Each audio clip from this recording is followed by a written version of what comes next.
Oh, il y en a un qui l'emporte, Sébastien Ernaud, la victoire des petits. Pronostic quintet de ce dimanche 1er décembre, les amis. J'espère que tout le monde va bien, que vous avez la patate, que vous avez la forme, de bonne humeur, que vous passez un bon week-end. On se retrouve pour un nouveau quintet, les amis. La finale du Grand National du Trot. Réunion 1, course 4 à Vincennes. 14 partants sur 2 échelons de départ. 14 partants de grande qualité, hein. Vraiment de grande qualité. Scénario de course envisagé, beaucoup de rythme. Parce que devant, il y a des rouleurs et derrière, il y a des rouleurs. Mais si les chevaux de devant veulent gagner, il ne faut pas attendre ceux de derrière. Ça va être une course-poursuite. Qu'est-ce qu'on fait de tout ça? Je vous explique. Pour tous ceux qui découvrent la chaîne, je m'appelle Paul. Sur cette chaîne Les Turfistes Gagnants, je vous donne mes 6 chevaux préférés pour tous les quintets au trot.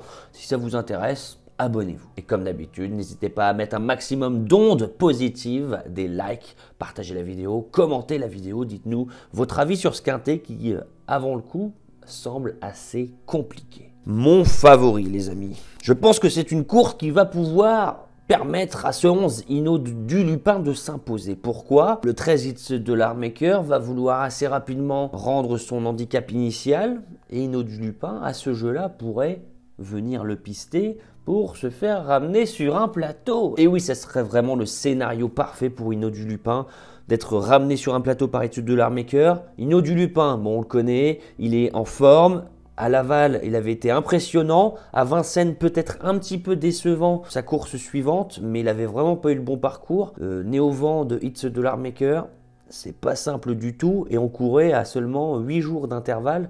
Donc je pense que Antoine Ville, son driver, n'a pas voulu non plus lui mettre une balle à 8 jours d'intervalle. Bon, franchement, Hino du Lupin, la cote sera belle. Parce que ça va être un lot où voilà, il y aura beaucoup de chevaux qui seront entre 5 et 12 contre 1. La cote sera belle donc. Voilà, j'en ai fait mon favori. En deuxième position, j'ai mis le 8, Iguski Sauton, qui m'a vraiment beaucoup plu du côté de Toulouse. Il n'y avait pas non plus un lot aussi bon qu'aujourd'hui. Mais la manière était là. Il s'est fait relayer par Ibiki de Well. Et lorsque Mathieu Abrivard a déboîté, voilà, il a terrassé l'opposition, j'ai envie de dire. On part en tête, on a 6 ans. On est en forme, Mathieu Abrivard. Faudra pas faire le fou, ça c'est sûr. Faudra pas essayer de partir, prendre la tête et imprimer un train d'enfer, sinon on va terminer dernier. Mais si on est ramené, Iguski Sauton, voilà, ne va pas sortir du tiercé. J'enchaîne avec le numéro 13, It's de l'Armaker. Bon, la petite interrogation tout de même, c'est que il est très très bon lorsqu'il va devant. Un peu moins bon peut-être lorsqu'il est attentiste. Bon, pour moi, il va tout faire pour essayer de prendre la tête le plus rapidement possible.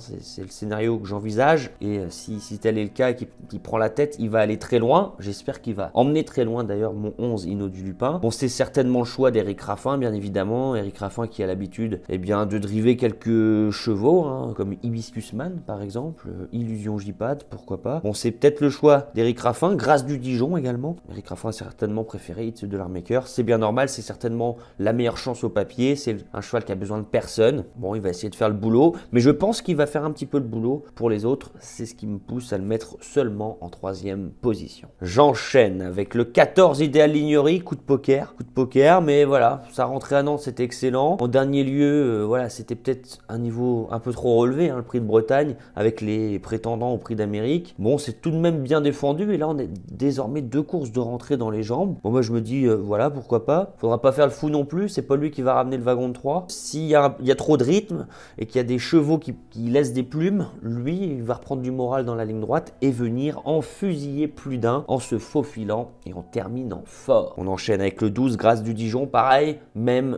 scénario, je me dis qu'il faut longer le rail et ensuite, voilà, faut se faire amener dans le wagon de 3, faut pas faire le fou, faut pas faire d'efforts, mais Franck Nivard la connaît, elle est en forme, elle est régulière, elle n'est jamais fautive et pour compléter la sélection, très compliqué de faire sans ROCB, sans Hibiscus Man, mais j'ai envie de tenter le 1, Héroise de la Noé, avec Mathieu Mottier. On revient très certainement à un très bon niveau, j'ai l'impression. L'année dernière, elle était impériale, elle a trotté avec les meilleurs, elle n'a jamais eu à rougir. On a eu une longue interruption de carrière et franchement, sa dernière sortie du côté de Laval, en trottant une 12-4, en étant ferré, on s'est quand même très très bien comporté. Si on trotte une 12-4 ferré, je me dis qu'on peut trotter moins de 12 déferré. certainement en plus en étant monté en condition.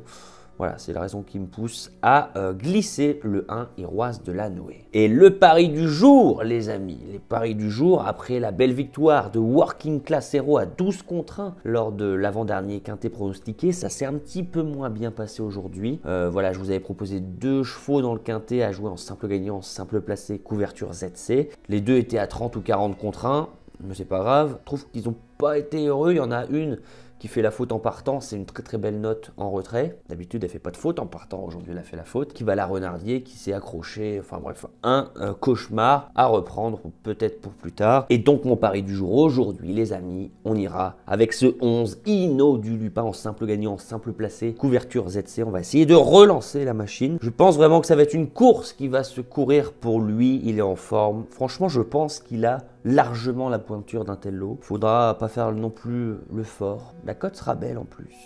Je me laisse tenter. Et en parlant de couverture ZC, je vous rappelle que sur The Turf, la plateforme, la meilleure plateforme pour jouer aux courses hippiques, on gagne même quand on est quatrième. C'est pour ça que je vous dis simple gagnant, simple placé, couverture ZC, parce qu'on gagne quand on est dans les 4 premiers. Si vous n'avez pas de compte, et bien avec le lien qui est sous la vidéo, en 2 minutes, avec mon code promo, vous avez 110 € offerts. Cliquez sur le lien juste en dessous de la vidéo, vous allez voir, tout est expliqué. C'est très simple et ça dure 2 minutes. D'ailleurs, on va se faire un petit jeu concours, les amis. On va se faire un petit jeu concours pour toutes les personnes qui ont un compte The Turf. Je vous invite à participer avec nous en commentaire. Dites-nous qui va s'imposer dans cette finale du Grand National du Trot. Si vous avez la possibilité d'expliquer la raison qui vous pousse à choisir tel ou tel cheval, eh bien expliquez-nous. N'oubliez pas de mettre votre identifiant The Turf et je créditerai les gagnants de 10, 20 ou 30 € en fonction du nombre de gagnants tout simplement. Donc profitez-en, et si vous n'avez pas de compte, eh bien participez quand même, c'est pas grave, on est là pour échanger, rigoler, kiffer finalement. Et si vous avez un compte, n'oubliez pas vraiment l'identifiant pour que je puisse vous reconnaître. Voilà les amis, eh bien j'espère que cette vidéo vous a plu. Nous on se retrouvera très prochainement pour un nouveau quintet. Je vous souhaite vraiment beaucoup de chance au jeu et on se dit à plus tard. Ciao.